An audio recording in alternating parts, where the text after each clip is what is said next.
In this universe, there is one great energy, and we have no name for it.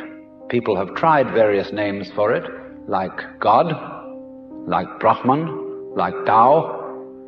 But in the West, the word God has got so many funny associations attached to it that most of us are bored with it. When people say God the Father Almighty, most people feel funny inside. But according to Buddhist philosophy, all this universe is one tatata. That means 10,000 functions or 10,000 things, one suchness. And we're all one suchness. And that means that suchness comes and goes like everything else, because this whole world is an on and off system. As the Chinese say, it's the yang and the yin. And therefore it consists of now you see it, now you don't, here you are, here you aren't, here you aren't. Because that's the very nature of energy, to be like waves, and waves have crests and troughs. Only we, being under a certain kind of sleepiness or illusion, imagine that the trough is going to overcome the wave or the crest.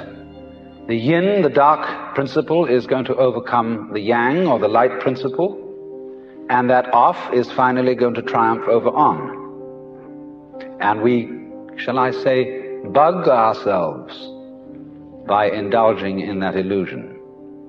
Gee, supposing darkness did win out, wouldn't that be terrible?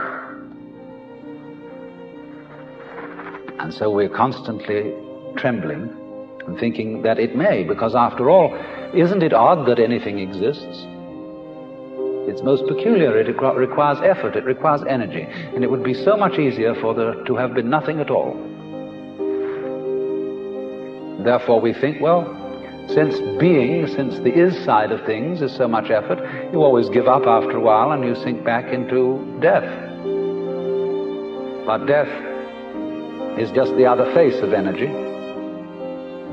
and it's the rest, the not being anything around, that produces something around, just in the same way that you can't have solid without space, or space without solid. When you wake up to this and realize that the more it changes, the more it's the same thing, as the French say, that you are really a playing of this one energy, and there is nothing else but that it is you, but that for you to be always you would be an insufferable bore. And therefore it is arranged that you stop being you after a while and then come back as someone else altogether. And so when you find that out, you become full of energy and delight. And you suddenly see through the whole sham of things. You realize you're that. We won't put a name on it. You're that. And you can't be anything else. So you are relieved of fundamental terror. That doesn't mean that you're always going to be a great hero, that you won't jump when you hear it bang, that you won't worry occasionally, that you won't lose your temper. It means, though, that fundamentally, deep down within you will be able to be human in the pains, difficulties, and struggles that naturally go with human existence. But to have no hang-up, that is to say, to be able to drift like a cloud and flow like water, seeing that all life is a magnificent illusion, a playing of energy, and there is absolutely nothing fundamentally to be afraid of. Fundamentally. You will be afraid on the surface. You will be afraid of putting your hand in the fire. You will be afraid of